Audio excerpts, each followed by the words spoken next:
saat tidak terkendali dari kondisi normal dapat menyebabkan terjadinya sel kanker. Kanker dapat menyebabkan kematian bagi penderitanya. Salah satu bahan alam yang berpotensi sebagai anti kanker adalah kulit jengkol dan daun petai Cina. Kulit jengkol mengandung senyawa fenolik seperti metil galat yang memiliki aktivitas antioksidan tinggi dan berpotensi sebagai anti tumor. Daun petai Cina juga memiliki aktivitas anti kanker yang berasal dari kandungan fenol, flavonoid, sterol, kumarin, dan triterpenoid. Beberapa senyawa aktif seperti flavonoida dan turunannya bahkan menunjukkan aktivitas anti kanker yang kuat. Tujuan dari penelitian ini adalah melakukan pengaruh kombinasi ekstrak kulit jengkol dan daun petai Cina terhadap induksi apoptosis sel kanker payudara MCF-7 menggunakan metode double staining.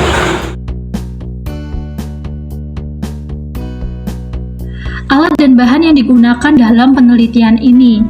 Jadi dalam penelitian ini menggunakan alat-alat yang terdiri dari rotary evaporator, kemudian timbangan analitik, mikropipet, tabung reaksi, dan juga mikropalet 24 well dan mikroskop fluorescence. Kemudian untuk bahan utamanya ada daun petai Cina, Leucaena leucocephala yang diperoleh dari daerah Cikatomas, Tasikmalaya. Kemudian ada kulit jengkol, Archidendron giringa yang diperoleh dari Home Industry Emping Jengkol Ibu Nyai, Jalan Kebon Jukut, Kecamatan Bogor Tengah, Kota Bogor. Bahan selanjutnya ada etanol 70%, amonia NH4OH, kloroform CHCl3, ada asam sulfat H2SO4, kemudian reaksi Mayer, reaksi Dragendorf, reaksi Wagner, dan juga serbuk magnesium. Bahan selanjutnya ada asam klorida HCl, kemudian amil alkohol, dan juga FeCl3. Selanjutnya menggunakan bahan dietil ether, asam sulfat pekat H2SO4 pekat, dan juga asam asetat anhidrida CH3COOH anhidrida. Selanjutnya terdapat bahan penisilin streptomycin dan juga trypanblusten 0,4%. Lalu kultur sel kanker payudara MCF7 yang diperoleh dari koleksi laboratorium kultur sel dan sitogenetika Universitas Padjadjaran Bandung. Ada media RPMI 1640, kemudian ada serum FBS dan juga PBS atau buffer fosfat salin. Ada juga dimethyl sulfoside atau DMSO dan juga tripsin EDTA 5%. Ada ethidium bromida dan juga acridin orange. Kemudian menggunakan reagen fitokimia dan juga yang terakhir doxorubicin HCl. Metode ekstraksi kulit jengkol dan daun petai Cina. Yang pertama, kulit jengkol dan daun petai Cina dipreparasi terlebih dahulu. Sampel dicuci, dipotong kecil, kemudian dikeringkan dan digiling hingga menjadi simplisia. Masing-masing simplisia sebanyak 500 gram itu ditimbang dan dimasukkan ke dalam botol maserasi. Selanjutnya simplisia direndam dengan etanol 70% sebanyak 5 liter dan dilakukan proses maserasi sebanyak 3 kali pengulangan untuk menarik senyawa aktif secara optimal. Nanti filtrat hasil maserasi itu diuapkan menggunakan rotary evaporator dan dilanjutkan proses pemekatan dengan butter bath hingga diperoleh ekstrak yang kental. Ekstrak yang didapat kemudian digunakan untuk pengujian fitokimia. Selanjutnya yaitu preparasi sel. Di dalam preparasi sel ini terdapat tahapan awal hingga akhir. Pada tahapan awal yaitu suspensi sel. Pertama-tama sebanyak 1 mili suspensi sel aktif pada suhu 37 derajat Celcius dimasukkan ke dalam Falcon Cube. Kemudian ditambahkan 3 mili media kultur ke dalam tabung. Setelah itu, suspensi disentrifugasi selama 5 menit pada kecepatan 1000 rpm. Tahapan ini bertujuan untuk memisahkan sel dari media lamanya, sehingga sel dapat dipindahkan ke media kultur yang baru. Langkah yang kedua yaitu penambahan media dan juga inkubasi. Setelah proses sentrifugasi terselesai, supernatan akan dibuang, kemudian ditambahkan media kultur baru sebanyak 20 mili. Suspensi sel kemudian dihomogenkan dan juga dimasukkan ke dalam kultur vase. Lalu diinkubasi pada suhu 37 derajat Celcius. Selanjutnya, dialirkan gas karbon dioksida 5% selama 24 jam untuk menjaga kondisi lingkungan agar kultur tetap stabil. Lalu, media kultur diganti setiap hari hingga sel mencapai konvolusi sekitar 80%. Pada tahapan ini, sel sudah siap untuk diproses untuk langkah berikutnya. Langkah yang ketiga yaitu pencucian dan juga pelepasan sel. Jika sel sudah mencapai konvolusi yang diinginkan, media kultur akan dibuang, kemudian di permukaan flash dicuci menggunakan PBS. Setelah itu ditambahkan 3 mili tripsin untuk melepaskan sel dari permukaan flash. Tripsin membantu memutus ikatan sel sehingga bisa terangkat dan juga menjadi suspensi kembali. Kemudian langkah yang keempat yaitu perhitungan kepadatan sel. Selanjutnya kita akan melakukan perhitungan kepadatan sel dengan cara suspensi sel diambil sebanyak 10 mikroliter, kemudian dicampur dengan 10 mikroliter triplan blue. Campuran ini akan dimasukkan ke dalam homositometer Neubauer. Perhitungan ini dilakukan menggunakan mikroskop infrared untuk menghitung jumlah sel hidup dan juga sel yang mati. Tahapan ini sangat penting untuk menentukan konsentrasi sel yang akan digunakan pada proses penanaman. Kemudian langkah yang kelima yaitu penyiapan sel untuk penanaman. Setelah didapatkan jumlah yang sesuai, dilakukan pengenceran untuk memperoleh konsentrasi yang terakhir dengan cara sebanyak 12,5 ml sel diambil menggunakan pipet. Kemudian ditambahkan 7,5 ml media kultur sehingga diperoleh konsentrasi 5 kali 10 pangkat 4 sel per mililiter. Dari suspensi tersebut sebanyak 200 mikroliter sel dimasukkan ke masing-masing sumur pada mikroplate. Selanjutnya, sel siap untuk dilakukan perlakuan uji, yaitu uji sitotoksisitas. Pada tahap akhir dilakukan uji sitotoksisitas kombinasi ekstrak menggunakan metode MTT mengacu pada Haryati et al. 2017. Perhitungan persentase viabilitas sel dilakukan dengan rumus sebagai berikut, yaitu persentase sel hidup sama dengan absorbansi perlakuan dikurangi absorbansi kontrol media per absorbansi kontrol sel dikurangi absorbansi kontrol media dikali 100. Dari hasil ini kita dapat menentukan apakah suatu perlakuan memiliki efek toksik terhadap sel. Selanjutnya, saya akan menjelaskan tentang penentuan pola kematian sel dengan metode double staining. Pertama-tama, sampel yang akan digunakan berupa ekstrak kulit jengkol dan juga petai dengan 3 rasio campuran 5:1, 7:1, dan 9:1.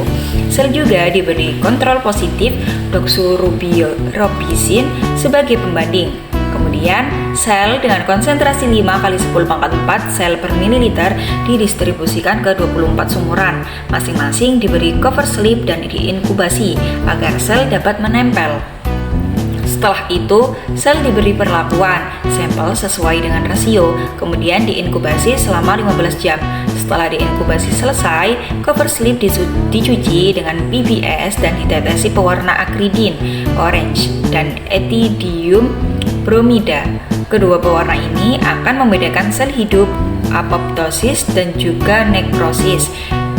Dan yang terakhir, cover slip diamati menggunakan mikroskop fluorensi untuk melihat pola kematian sel. Perhitungan jumlah sel menggunakan rumus rata-rata 4 kamar pada hemositometer lalu digunakan untuk menentukan volume panen sel. Baik, pada bagian analisis data ini, peneliti ini menggunakan regresi linear dari persen sel hidup untuk menghitung nilai EC50. EC50 ini menunjukkan konsentrasi yang dibutuhkan untuk menghambat 50% sel kanker MCF-7. Semakin kecil nilai EC50-nya, semakin kuat efek anti kankernya. Kemudian perhitungan ini menggunakan persamaan garis Y sama dengan BX plus A, dengan X adalah log konsentrasi dan Y adalah persentase sel yang masih hidup.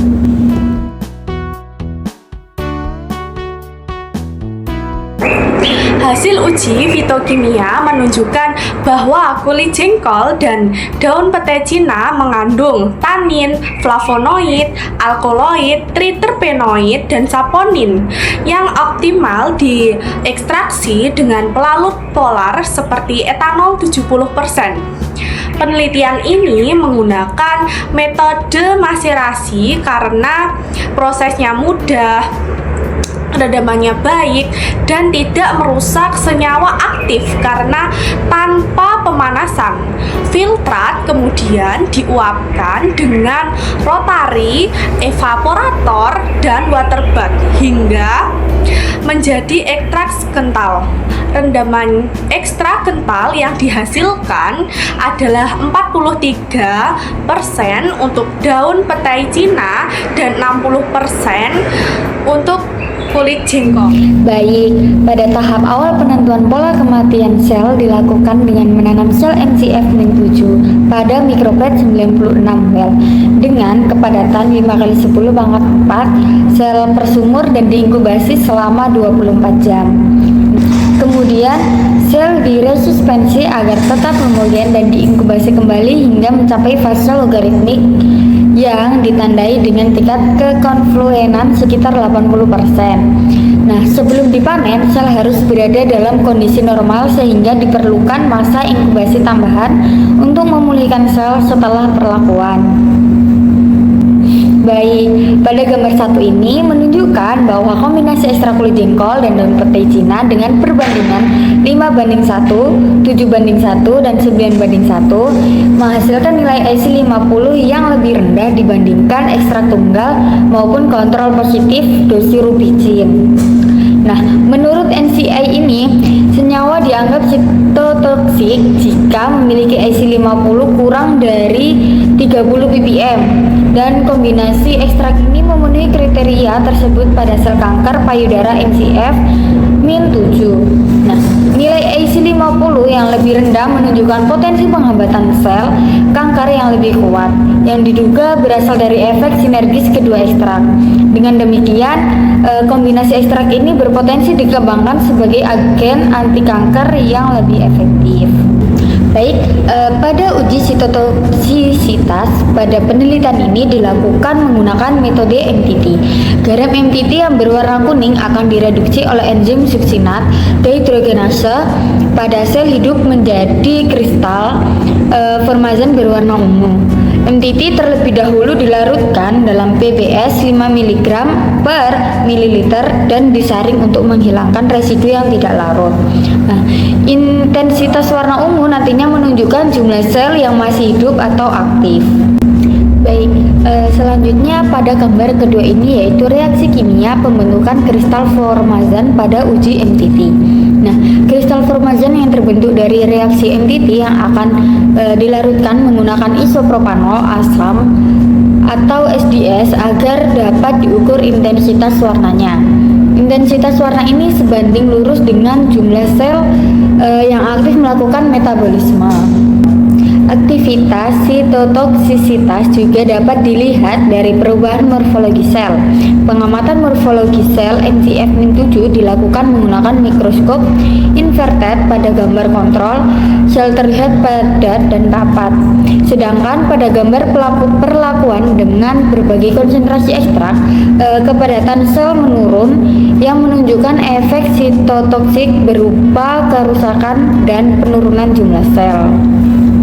Pemberian ekstrak pada sel kanker MCF-7 membuat jumlah dan bentuk sel berubah. Pada sel tanpa ekstrak, sel masih terlihat padat. Setelah diberi ekstrak, kepadatan sel berkurang dan banyak sel yang tampak rusak. DMSO ditambahkan untuk menghentikan reaksi MTT dan melisiskan sel sehingga kristal formazan bisa keluar dan diukur. Sel hidup berbentuk lonjong dan rapat, sedangkan sel mati berbentuk bulat dan tersebar. Semakin tinggi konsentrasi ekstrak, semakin besar kerusakan sel yang terlihat. Diduga karena sel gagal membelah dan kemudian mengalami apoptosis. Apoptosis dapat diamati dengan pewarna akridin orange ethidium bromida. Sel hidup akan berwarna hijau, sedangkan sel yang mengalami apoptosis akan berwarna orange karena ethidium bromida mengikuti DNA yang terfragmentasi. Pada tahap awal apoptosis, sel tampak hijau dengan kromatin yang mengental, sementara warna orange menunjukkan apoptosis tahap akhir atau nekrosis. Induksi apoptosis penting dalam terapi kanker karena membantu menghentikan perkembangbiakan sel kanker dan mengembalikan jalur kematian sel ke kondisi normal. Hasil pada gambar 5 menunjukkan bahwa kombinasi ekstrak kulit jengkol dan daun pete Cina mampu menginduksi apoptosis pada sel kanker MCF7. Kombinasi keduanya bekerja lebih kuat dibandingkan ekstrak tunggal karena adanya efek sinergis.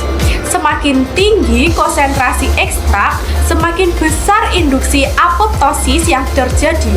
Namun, kontrol positif desorubisin tetap memberikan efek apoptosis yang lebih kuat dibandingkan kombinasi ekstrak tersebut.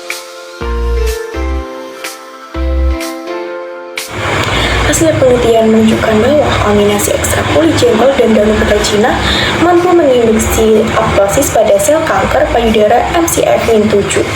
Pengamatan menggunakan metode double staining memperlihatkan perubahan morfologi sel serta fluoresensi hijau hingga jingga yang menandai terjadinya apoptosis.